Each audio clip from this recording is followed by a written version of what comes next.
বৈভব সূর্যবংশী একদিন সচিন টেন্ডুলকার হবেন। ভারতীয় ক্রিকেটের আশাটা তো অন্তত তেমনই। আর ইন্টারন্যাশনাল ক্রিকেটে প্রথম যে সিগনিফিক্যান্ট মার্ক রাখলেন সূর্যবংশী, সেইখানটাতেই টেন্ডুলকারকে পিছনে ফেলে দিলেন। ইন্টারন্যাশনাল ক্রিকেটে সর্বকালের সবচেয়ে কনিষ্ঠ ব্যাটসম্যান হিসাবে 50+ স্কোর তিনি করলেন আজকে জিম্বাবুয়ের বিপক্ষে। বৈভব সূর্যবংশীর বয়স আজকে 15 বছর 118 দিন। সচিন টেন্ডুলকার পাকিস্তানের বিপক্ষে 1989 সালে টেস্টে যে প্রথম 50টা করেছিলেন, সেদিন তার বয়স ছিল 16 বছর 213 দিন। আর সব মিলিয়েই, এটা তো ফুল মেম্বারদের কথা বলছি, সব মিলিয়েও যদি ইন্টারন্যাশনাল ক্রিকেট বলেন, সেই ক্ষেত্রেও রেকর্ড করেছেন সূর্যবংশী। নেপালের কুশাল মাল্লা 15 বছর 340 দিনে ইউএস এর বিপক্ষে টি-20-তে 50 করেছিলেন। ঠিক আছে, এখন তো টি-20-তে কত জনকে, কত দেশকে, শত দেশকে আইসিসি স্ট্যাটাস দিয়ে দিয়েছে। ফলে ঠিক আছে, ওগুলাকে একপাশে সরিয়ে রাখলেও পূর্ণ সদস্য দেশগুলোর মধ্যে সবচেয়ে কম বয়সের 50 তো এই বৈভব সূর্যবংশীর। আর সেটা যখন সব ফরম্যাট মিলিয়ে হয়, সচিন টেন্ডুলকারকে ছাড়িয়ে যাওয়া হয়, তখন আসলে ওই ভারতীয় ক্রিকেটের আসার জায়গাটা বড় হয়। বিশ্ব ক্রিকেটেও তিনি সাড়া জাগিয়ে ফেলেছেন, যেইভাবে ইন্টারন্যাশনাল ক্রিকেটে অভিষেকের আগেই বয়সভিত্তিক বিভিন্ন খেলাগুলোতে বলুন কিংবা আইপিএল এর আলো ছড়ানোর কথাটা বলুন। জিম্বাবুয়ের বিপক্ষে আজকে তার এই কীর্তি। তার আগেই ভারতের হয়ে অভিষেক হয়ে গেছে ইংল্যান্ড সফরে, যেখানে ৩টা টি-20 ম্যাচ সূর্যবংশী খেলেছেন। খুব একটা ভালো কিন্তু করতে পারেননি। ১ম ম্যাচটাতে ১৪ রান করেছিলেন। পরের ম্যাচটাতে ১৫-১৩, মানে ৩টা ম্যাচে ১৩-১৪-১৫ স্কোর তার। সেই সূর্যবংশী আজকে সুযোগ পেলেন নিজেকে আরো একবার মেলে ধরার। এটা প্রত্যাশিত ছিল জিম্বাবুয়ের বিপক্ষে সিরিজ, এবং সেইখানটাতে সূর্যবংশীকে সুযোগ না দিলে আর কোথায়, ইংল্যান্ডের বিপক্ষেই সুযোগ দেওয়া হয়েছে। ফলে সূর্যবংশী এই সুযোগটা খুব ভালোভাবে কাজে লাগিয়েছেন। মাত্র 18 বলে তিনি 50 তুলে নিয়েছেন। পাওয়ার প্লেতেই তিনি ১৭ বলে ৪৮ রান করে ফেলেছেন। পাওয়ার প্লের পরে প্রথম বলটাতেই ২ রান নিয়ে 50 তে পৌঁছে যান। তারপরের বলটাতে অবশ্য তিনি আউট হয়ে গিয়েছেন। অফ স্ট্যাম্পের বাইরের বলটাতে তিনি কাভার উপরেতে মারতে চেয়েছিলেন। টপ এজ হয়ে সেটা ডিপ থার্ডে ক্যাচ হয়ে আউট হয়েছেন। কিন্তু সূর্যবংশী তার আগেই যেটা করার সেটা করে ফেলেছেন। একে তো বিশ্ব ক্রিকেটের সর্বকনিষ্ঠ ব্যাটসম্যান হিসাবে ইতিহাসেরই 50+ স্কোর তিনি করেছেন, এবং সেইটাও স যদি ফুল নেশন ধরেন টেন্ডুলকারকে ছেড়ে, আর সব মিলায়ে হলেও তো সেটা নেপালের কুশাল মাল্লাকে ছাড়িয়ে তিনি গিয়েছেন। ফলে সূর্যবংশীর এই ১৫ বছর বয়সী বালক, বিস্ময় বালকের এই কীর্তি নিয়েই আজকে আলোচনাটা হবে, সেটা খুবই স্বাভাবিক। ভারতও জিতেছে। যদি সূর্যবংশী আজকে 50টা না করতেন, এই রেকর্ডটা না করতেন, বিশ্ব রেকর্ড না করতেন, তাহলে ভারতের জয়টা নিয়েও অনেক কথাবার্তা, মানে ১ম এই কথাবার্তাটা হতো। সেটাও আসলে যৌক্তিক কারণেই। ভাই, এই বছর টি-20 বিশ্বকাপ জয়ের পরে ভারত এই 3rd সিরিজে এসে ১ম ম্যাচ জিতল। নতুন ক্যাপ্টেন শ্রেয়াস আয়ারের অধীনে তারা ৮ নাম্বার ম্যাচে এসে ১ম টি-20 ম্যাচ জিতল। এর আগে টি-20 ফরম্যাটের ইতিহাসেই ভারত কোনদিন ৪ ম্যাচের বেশি এরকম যায়নি যে তারা ম্যাচ জেতেনি। অথচ এইবার ৭ ম্যাচ হয়ে গেছে। আয়ারল্যান্ডের বিপক্ষে সিরিজের ২ ম্যাচে ২ টাই ভারত হেরেছে। ইংল্যান্ডের বিপক্ষে সিরিজে ৫ ম্যাচের মধ্যে ১ টা নো রেজাল্ট, বাকি ৪ টাতেই ভারত হেরেছে।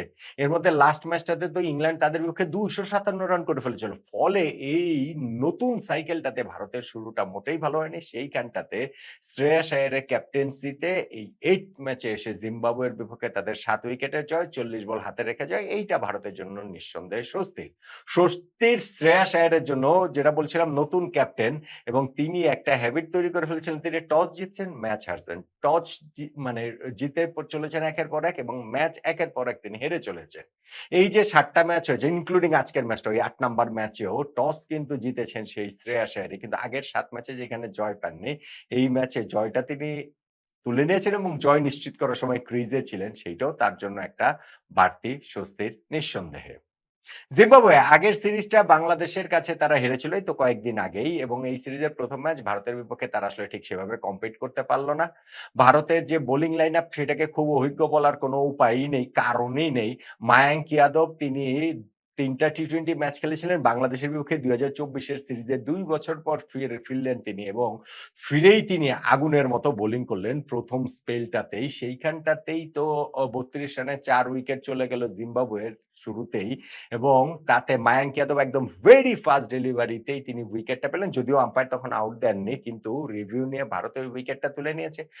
আরো ২ টা উইকেট পাওয়ার প্লের মধ্যে গিয়েছে এবং এরপরে যখন সিকান্দার রাজা একটা খুবই নিরীহ বলে দুবের তিনি হচ্ছে গিয়ে মাঠের যেকোনো জায়গা দিয়ে ছক্কা মারতে পারেন সেরকম একটা বল তিনি যখন ডিপ স্কোয়ার লেগে ক্যাচ দিয়ে আউট হয়ে গেলেন ৩২ রানে জিম্বাবুয়ের ৪ উইকেট পড়ে গেল। ম্যাচ থেকে তারা আসলে তখনই ছিটকে গিয়েছে। ইনফ্যাক্ট ১০০ র আগে তারা গুটিয়ে যায় কিনা এরকম আশঙ্কার জায়গাও তৈরি হয়েছিল। না তারপরে রায়ান বার্ল কিংবা মাদেবেরে কিংবা মারুমানি তারা মিলে স্কোরটাকে ১২৫ পর্যন্ত নিয়ে গেছেন। কিন্তু এইটা যে আসলে গুড এনাফ হবে না সেটা তো জানাই কথা। আর ব্যাটিং এ নেমে যখন বৈভব সূর্যবংশী ঐরকম বিধ্বংসী মেজাজে থাকেন, ইন্টারন্যাশনাল ক্রিকেটে যেটা আমরা প্রথমবারের মতো দেখলাম, আইপিএল এ যেটা আমরা রেগুলার দেখেছি, বয়সভিত্তিক দলেও রেগুলার দেখেছি। ইনফ্যাক্ট বয়সভিত্তিক আন্ডার 19 ওয়ার্ল্ড কাপ ফাইনালটাতে কিন্তু এই ভেন্যুতেই তিনি একটা ৮০ বলে ১৭৫ রানের বিস্ফোরক বিধ্বংসী ইনিংসটা যে তিনি খেলেছিলেন এই ভেন্যুটাতেই। ফলে সেইখানটাতেই তিনি ইন্টারন্যাশনাল ক্রিকেটে নিজের প্রথম 50 টা তুলে নিলেন। পাওয়ার প্লেতে অভিষেক শর্মা অবশ্য মাত্র মানে ১ রান করে আউট হয়ে গেছেন। ৮ বলে তিনি স্ট্রাগল করছিলেন। তারপরে পাওয়ার প্লেতে ১ উইকেটে ৬৬ রান ভারতের টার্গেটই ভাই ১২৬ রান। তো পাওয়ার প্লেতে ১ উইকেটে ৬৬ রান এর পর আউট হয়ে গেছেন বটে সূর্যবংশী 50 র পর। ঈশান কিষান ছিলেন তার ভালো ইনিংসটা শেষ হয়েছে। কিন্তু শ্রেয়াস আয়ার ওই জায়গাটা থেকে এবং তিলক ভার্মা তারা ম্যাচটা শেষ করেছে ৪০ বল হাতে রেখেই ভারত এই ম্যাচটাতে জিতে গিয়েছে ৭ উইকেটে ৩ ম্যাচের টি-২০ সিরিজে ১০০ ব্যবধানে ভারত এগিয়ে গেল। তাহলে ভারতের এই নতুন টি-২০ চক্রে টি-২০ বিশ্বকাপ জয়ের পরের এই সাইকেলটাতে ৩rd সিরিজে এসে যে প্রথম জয় ভারত পেল, নতুন ক্যাপ্টেন শ্রেয়াস আয়ার আগের ৭ টা ম্যাচে টস জেতা সত্ত্বেও যে ম্যাচ জিততে পারেনি, ৮ নাম্বার ম্যাচে এসে অবশেষে তিনি টসের পাশাপাশি টস জিতেছেন, আজকেও টস জিতেছেন, পাশাপাশি ম্যাচটাও যে জিতলেন, যেই ম্যাচটা বৈভব সূর্যবংশীর এই ইন্টারন্যাশনাল ক্রিকেটে প্রথম 50 র জন্য আমরা হয়তোবা অনেক কাল মনে রাখবো বা এটা নিয়ে চর্চা হবে বা এই যে রেকর্ড ঘাটলেই আবার এটা নিয়ে কথা হবে। হচ্ছে না এই যে টেন্ডুলকার সেই ১৯৮৯ সালে করেছেন পাকিস্তানের বিপক্ষে টেস্টের সেই 50 টা যেইটা আজকে থেকে আমরা প্রায় যে ২৬ আর ১১ ৩৭ বছর পরও আবার রেকর্ডের খাতিরে চলে আসে। ফলে বৈভব সূর্যবংশীর এই ইনিংসটা যদি তিনি প্রত্যাশিত হাইটে যেতে পারেন, এই ইনিংসটা নিয়ে তো মানে চর্চার জায়গাটা সুযোগটা তো থাকবেই। তাহলে এই ম্যাচটার আসলে টার্নিং পয়েন্ট এর জায়গা আসলে কোনটা?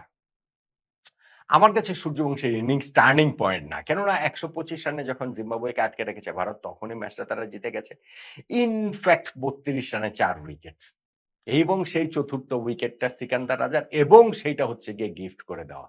ওইটাই, ওই জায়গাটাতেই ভারতের ম্যাচ জয়টা নিশ্চিত হয়ে গেছে। জিম্বাবুয়ের পরাজয়টা অনেকাংশে নিশ্চিত হয়ে গেছে বলে আমার কাছে মনে হয়। মানে যখন আমি টার্নিং পয়েন্ট এর আলোচনা করব বা টার্নিং পয়েন্ট এর কথা বলব তখন আমার কাছে মনে হয় জিম্বাবুয়ের ৩২ রানে ৪ উইকেট হারানোটাই সিকান্দার রাজার ওই উইকেটটা সহ সেইটাই আমার কাছে ভারতের এই ৪০ বল হাতে রেখে ৭ উইকেটে জয়ের টার্নিং পয়েন্ট বলে মনে হচ্ছে। একমত আমার ধারণা আপনি হবেন নাকি? সূর্যবংশীর ইনিংসটাকে আবার আপনি টার্নিং পয়েন্ট বলবেন। রেকর্ড গড়া ইনিংস, বিশ্ব রেকর্ড গড়া ইনিংস যেহেতু। জানাতে পারেন আপনার মতামতটা।